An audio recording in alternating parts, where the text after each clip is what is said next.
പാടിത്തെളിഞ്ഞവരുടെ വൻനിര ഹൈദരാലി സംഗീതോത്സവത്തിൽ കേൾവിയുടെ സുഹൃതം സമ്മാനിച്ചു.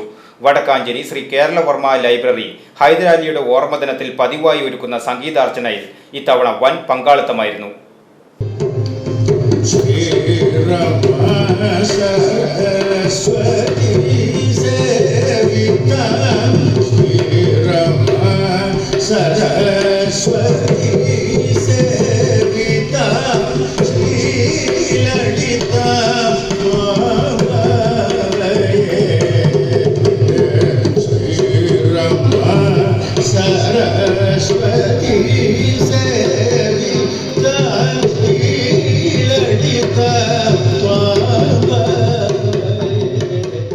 കഥകളി സംഗീതം, ശാസ്ത്രീയ സംഗീതം തുടങ്ങി വയലിനും പുല്ലാങ്കുഴലുമായി മഹാഗായകന്റെ ഓർമ്മകളെ സംഗീത സാന്ദ്രമാക്കി. കഥകളി പദം പാടി കഥകളി നടൻ കലാമണ്ഡലം കൃഷ്ണകുമാർ പരിപാടി ഉദ്ഘാടനം ചെയ്തു.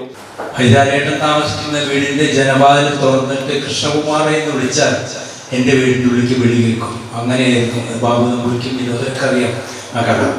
പിന്നെ കളിക്ക് പോകുമ്പോൾ ഒരുമിച്ച് പോവുക. ഏറ്റവും ദുഃഖമായിട്ടുള്ള കാര്യം പറയാനുള്ളത്, അമേരിക്കയിൽ യാത്ര കഴിഞ്ഞ് വന്ന് ജനുവരി 5-ാം തീയതി നെല്ലുവായ അമ്പലത്തിൽ കഥകളി തീരുമാനിക്കുകയാണ്. ഈ അമേരിക്കയ്ക്ക് പോയ ആൾക്കാർ വഴിപാടായിട്ട് തലേ ദിവസം കീഴാറ്റൂർ കളി കഴിഞ്ഞ് വീട്ടിൽ വന്ന് ഭക്ഷണം കഴിച്ചിട്ടായിരിക്കാം. അത് കഴിഞ്ഞ് വന്ന് ഊത്രാളിക്കാവിൻ്റെ അവിടുത്തെ വർക്ക്ഷോപ്പിൽ വന്ന് കാറിൽ ഓയിൽ മാറ്റിക്കൊണ്ടിരിക്കുമ്പോൾ ഹൈദരാലിയേട്ടൻ ഉറക്കം തൂങ്ങിക്കൊണ്ടിരിക്കുകയാണ്. അപ്പൊ അവിടുത്തെ മെക്കാനിക്ക് പറഞ്ഞു, ഓയിൽ മാറ്റി കഴിഞ്ഞപ്പോ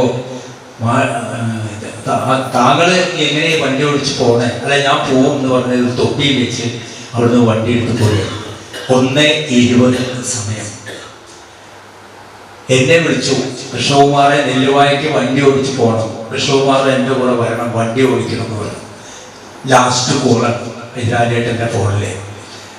കുത്രാളിക്കാവിൻ്റെ അവിടെ നിന്ന് വണ്ടി എടുത്ത് വാഴക്കോട് വന്നപ്പോഴാണ് ഈ മരണം സംഭവിച്ചത്. ലൈബ്രറി പ്രസിഡന്റ് വി മുരളി അധ്യക്ഷനായി. കലാമണ്ഡലം കഥകളി സംഗീത വിഭാഗം മേധാവി കലാമണ്ഡലം ബാബു നമ്പൂതിരി അനുസ്മരണ പ്രഭാഷണം നടത്തി. കഥകളി ഗായകൻ കലാമണ്ഡലം വിനോദ്, സംഗീതജ്ഞൻ ദേശമംഗലം നാരായണൻ, കഥകളി കലാകാരി ഡോക്ടർ ഗായത്രി ശ്രീകുമാർ, മൃദംഗ വിദ്വാൻ സങ്കീർത്തനം Manoj, library secretary G Sathyan, Kathakali club president C Venugopal, library ഭരണസമിതി അംഗം എം കെ ഉസ്മാൻ തുടങ്ങിയവർ സംസാരിച്ചു. VCV news, Vadakkanchery.